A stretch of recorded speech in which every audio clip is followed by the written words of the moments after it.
OpenAI akan mengeluarkan pengumuman baru setiap harinya selama 12 hari dan ada satu pengumuman yang gue takutin akan terjadi dan beneran terjadi, yaitu ChatGPT, cepat atau lambat, tidak akan bisa kita akses lagi.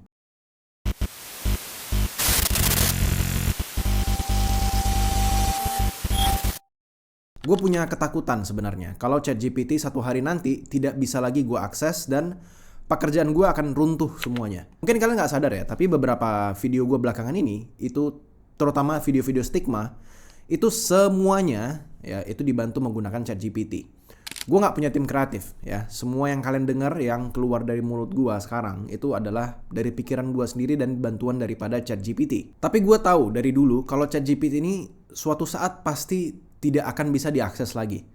Maksudnya gimana nih Josh? Kalian perlu tahu untuk perusahaan OpenAI hingga saat ini ya itu sangat merugi selama menjalankan atau mengoperasikan ChatGPT ini. Ini adalah langkah awal ya, bakar-bakar duit dari sebuah perusahaan startup. Dan dari mana duit ini? Yang sudah pasti dari duit investor. Dan mereka ini berhasil mengumpulkan dana sebanyak 21,9 miliar dolar ya, atau sebanyak 346 triliun rupiah. Di tahun ini aja ya, mereka tuh sudah rugi sebanyak 5 miliar dolar ya, atau rugi sebanyak 79 triliun rupiah. Bayangin, company rugi 79 triliun rupiah dan masih berjalan. Kalian bayangin aja.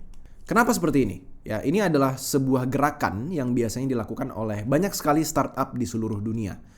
Mereka itu akan melaunching sebuah produk yang pada umumnya itu emang mengganggu pasar atau mendisrupsi kebiasaan manusia.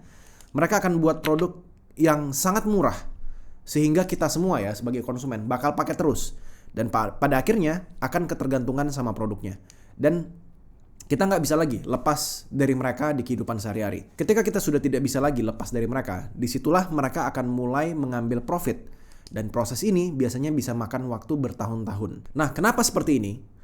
Tujuan awal mereka ini itu adalah pure customer acquisition ya. Customer acquisition dulu, atau bahasa Indonesianya mungkin mengambil customer atau mengakuisisi customer sebanyak-banyaknya terlebih dahulu ya. Mereka mau punya banyak penggunanya dulu ya, maupun itu yang gratis ataupun yang berbayar. Mereka biarin dulu nih kita pakai produk mereka hingga akhirnya kita jatuh cinta dulu sama produk mereka. Ini adalah langkah yang sama persis dilakukan sama Tokopedia, sama Instagram, TikTok ataupun Gojek ya. Mereka buat servisnya tuh sangat murah dulu. Contohnya dulu kayak misalnya Instagram ataupun TikTok lah, yang gratis lah kita bisa bilang. Begitu kita sudah sangat tergantung menggunakan sosial medianya, kita sudah sering pakai, setiap hari kita buka, beberapa jam sekali, bahkan kita udah otomatis itu ngambil HP dan kita buka aplikasinya, barulah pada akhirnya iklan-iklan mulai masuk ke dalam FYP kita. Dan disitulah mereka mulai mendapatkan uang. Mereka mengumpulkan dulu data-data kita. Mereka melihat kebiasaan kita bermain media sosial tersebut, sudah terbiasa dan sudah ketergantungan, dan mereka baru ngejual kita sebagai produknya dan mereka dapetin uang dari sana. Tokopedia juga sama ya. Dulu kalau kalian ingat, kalian suka pakai Tokopedia ataupun Shopee ya mungkin ya. Itu ada gratis ongkir di mana-mana. Kalau kalian seller di sini Tokopedia, kalian mungkin ingat dulu itu kalau kita jualan ya di lapak Tokopedia itu gratis ya, nggak ada biaya-biaya tambahan, nggak ada biaya-biaya yang aneh-aneh. Semuanya gratis. Sampai akhirnya sekarang penjual kalau misalnya mau jualan itu sudah ditagih biaya ini dan itu gitu. Kalian mau belanja juga gratis ongkirnya juga udah nggak yang sampai yang dulu-dulu banget gitu, yang gratisnya banyak banget gitu. Dan promo-promo diskonnya juga parah banget dulu. Tapi apakah kita masih pakai Tokopedia sampai sekarang? Masih gitu. Walaupun harganya sudah sedikit lebih mahal daripada dulu. Gojek sama Grab juga sama ya. Wah, dulu kalau kalian ingat ya di tahun 2016 gitu, pas baru buka gitu ya, 2016, 2017, itu dulu murahnya luar biasa ya. Sekali naik motor itu cuma 10 ribuan gitu. Diskonnya juga banyak banget.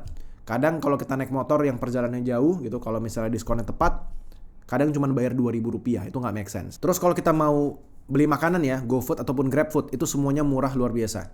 Gratis ongkir, bahkan bayar makanan yang cukup banyak gitu, bisa cuma 20.000 doang gitu, udah termasuk sama ongkirnya. Tapi apa yang terjadi dengan sekarang gitu ya, udah jauh lebih mahal. Kalau kalian naik GrabCar juga sebenarnya harganya tuh nggak jauh beda lagi sama taksi tradisional seperti Bluebird. Ini semua dilakuin supaya kita ketergantungan dahulu ya, supaya terbiasa dulu, supaya setiap kali kita mau melakukan sesuatu kita ingatnya sama produk mereka dulu. Baru akhirnya setelah ada ketergantungan itu, kita ditagih cukup mahal di belakang tanpa kita sadari. Nah, ChatGPT ini juga sama. Kalau kalian pengguna ChatGPT yang gratis ya, gue cukup yakin cepat atau lambat penggunaan yang gratis ini akan hilang dan tidak bisa lagi diakses oleh publik. Kalian perlu tahu ChatGPT itu dibuat yang gratis supaya ChatGPT itu bisa ngambil data-data kalian yang menggunakan gratis. ChatGPT itu kayak bayi gitu, dia butuh belajar banyak sekali sama manusia. Jadi gimana caranya untuk mendapatkan data sebanyak-banyaknya? Ya dengan cara bikin ChatGPT itu gratis supaya kalian pakai gitu. Dia bisa belajar behavior manusia itu seperti apa.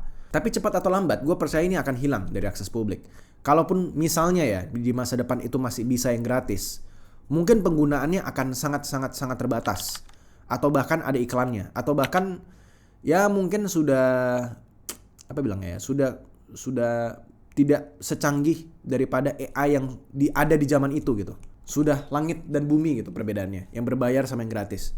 Kalau kalian pengguna berbayar yang sekarang, ya kalian bisa lihat kalau kalian buka ChatGPT, itu sekarang ada membership yang baru, yang namanya profesional ya. Ini tuh harganya 10 kali lipat daripada plan yang biasa kalian pakai. Ya, yang biasa gue pakai juga. Yang biasa itu $20, yang profesional itu harganya $200 per bulan. Dan menurut gue ini akan terus terjadi. ChatGPT berikutnya ini akan terus dinaikin harganya.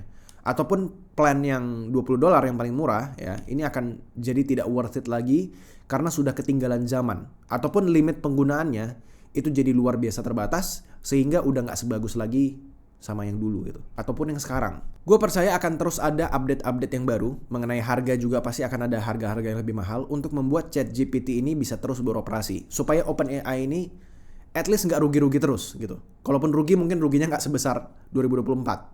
Mereka tetap harus naikin harga mau tidak mau.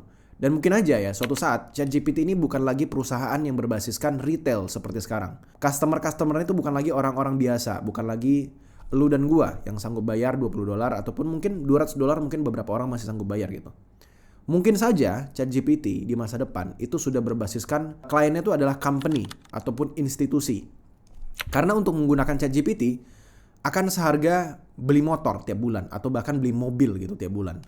Di saat yang bersamaan juga ChatGPT juga pasti sudah sangat canggih gitu. Jadi untuk membayarkan harga semahal itu sudah pasti sangat worth it kalau kalian emang pengguna yang sangat heavy di AI. Dan saat hal itu terjadi, tujuan perusahaan-perusahaan tersebut yang memakai ChatGPT sudah pasti itu untuk menggantikan karyawan-karyawan mereka. Sangat besar kemungkinan ya di masa depan perusahaan itu ya let's say maybe tahun 2027 lah. Mereka bisa pecat kayak 50% karyawannya dan digantikan sama agent AI yang sudah bisa gantikan banyak pekerjaan orang. AI yang sudah bisa mikir sendiri. Kira-kira pekerjaan apa atau hal apa yang harus dia lakuin untuk bisa membuat company-nya ini lebih untung dan mengurangi pengeluaran. Dan menurut gue ini bukan ramalan, tapi menurut gue sudah pasti terjadi kalau ngeliat trajektori daripada AI itu sendiri. Dan saat itu terjadi, ChatGPT kemungkinan besar sudah tidak lagi affordable bagi kebanyakan orang, apalagi untuk rakyat Indonesia yang uang rupiahnya itu sangat lemah. Yang sudah pasti yang kaya ini akan makin kaya karena punya akses menggunakan AI yang sangat bagus, sementara yang miskin akan makin susah karena bersaing dengan AI dan gak punya akses ke AI yang lebih canggih. Mereka cuma bisa pakai AI yang murah, yang gratis, dan kalau kita bandingin ya sama AI yang paling canggih pada zaman itu nanti, itu pasti udah kayak langit dan bumi gitu. Sekarang kalian perlu ingat, orang yang kaya sekalipun gitu yang punya akses ChatGPT sebelum ada yang $200 ini, itu AI-nya itu sama. Orang yang punya duit triliunan gitu sama orang yang punya duit mungkin beberapa juta doang gitu, AI-nya sama. Ya. Jadi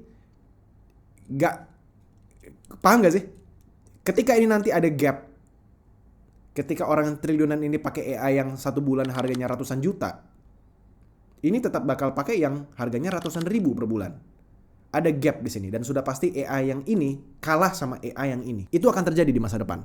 ChatGPT akan semakin mahal. Begitu pula AI yang lain ya, kayak misalnya Cloud, Runway, Kling AI, mention it. AI yang berbayar cepat atau lambat akan semakin mahal. Tapi mungkin ya ada harapan atau kabar baiknya lah, ada berita baiknya sedikit atau sedikit hopium lah buat kita semua. Karena sudah pasti, karena AI itu sudah sangat mahal yang canggih-canggih, pasti akan ada kompetitor-kompetitor lain yang menggunakan kesempatan ini untuk mengeluarkan AI mereka juga gitu. Mungkin aja akan ada AI yang sangat bagus, yang open source, yang bisa diakses sama masyarakat umum. Tapi gue cukup ragu sebenarnya. Kalaupun ada yang open source, biasanya dia akan kalah sama yang closed source gitu. Dan sudah pasti AI ini itu sangat sentral menurut gue. Dia itu gratis, dan kenapa dia bisa gratis? Ya sudah pasti dia mengambil data-data kita yang menggunakan AI-nya, dan mungkin aja akan dijualkan ke company-company iklan gitu.